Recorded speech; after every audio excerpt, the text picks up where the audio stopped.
How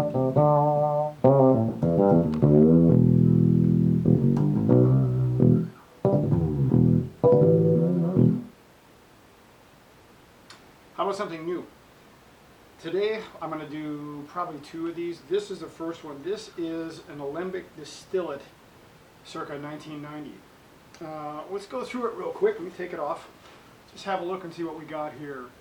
All about the real deal. This is a pure Alembic. Notice, I was looking at the different distillates of the different years. This base has a longer horn up here. And according to the Alembic website, they did that for balance. Okay, so let's just kind of go through and see what this thing does. Notice the nice quilted maple on the top. Overall, this thing is in pretty good shape. It's been played. It's got a mahogany back. There's our cap, etc., etc. Nice. And I believe this is an ebony board. So let's give it a whirl and see what we have here. So I haven't really looked up the controls much, so we're just going to kind of fake it as we go. So we've got a pickup selector with a standby, and you can go back on, you know, pickups. This appears to be a volume. This is a filter control, and it's adjustable with this, and these are cut and boost for frequencies. So let's bring it back up here.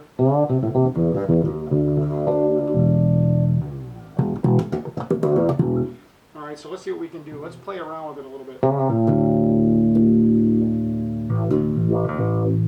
There's our filter.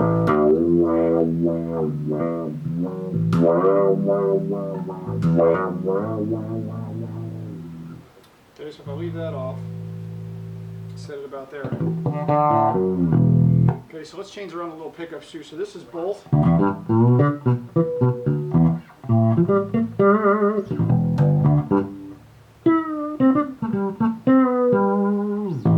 Okay, so that's both pickups, and then the front one.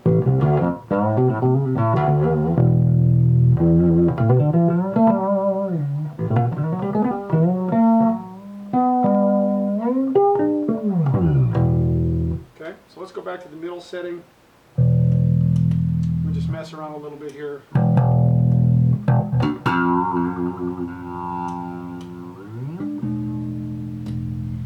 Here's with the boost.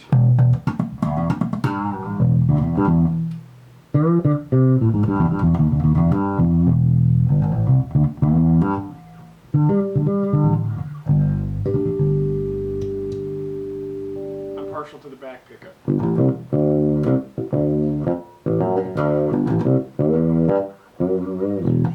Because it has that little barky tone that so many of us like on a jazz bass, except this has a lot more to it than a jazz.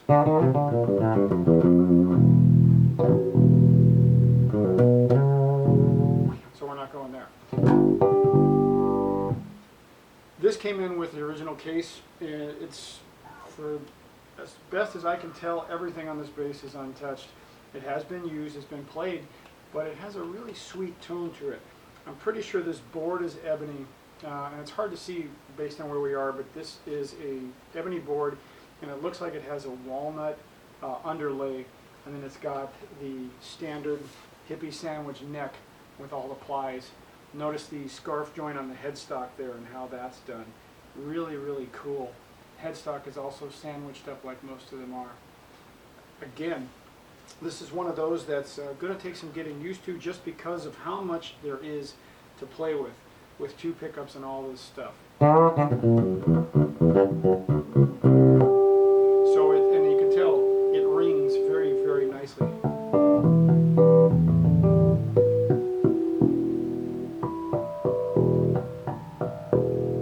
Even over the back pickup, lots of stuff here.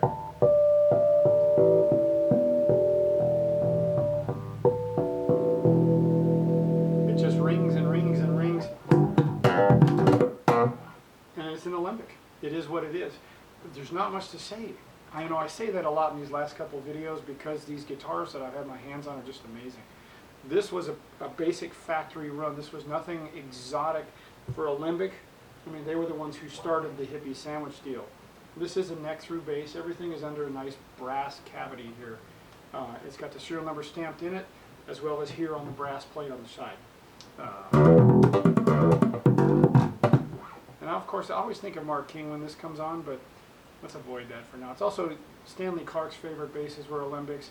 in the 70s and early 80s, lots of people, all the ones who were in the major bands had Alembics. And I had one before this. I think it was the Alon, or one of those with the kind of oblong body shape, and I didn't like the neck. This feels very comfortable, and ironically this is a 32-inch scale, so it's not even a long scale, it's medium. So when I restring it later, I'm going to use probably medium gauge strings or medium length strings, and if not, I'll cut down some long ones.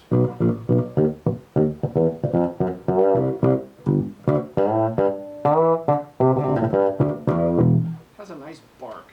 Let's see what we do in the middle.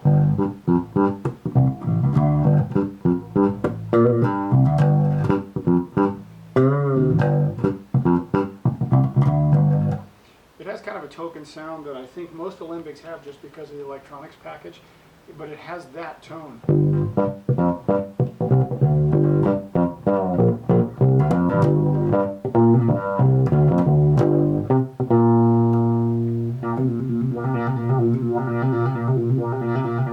Gotta love that.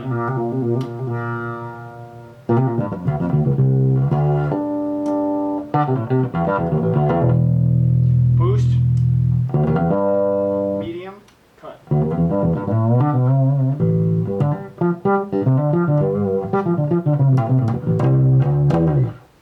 So overall, it's on standby. Overall, this guitar is incredibly versatile. And even as a fretless, because a lot of people I know don't use fretless, don't play fretless, for whatever reason, who knows?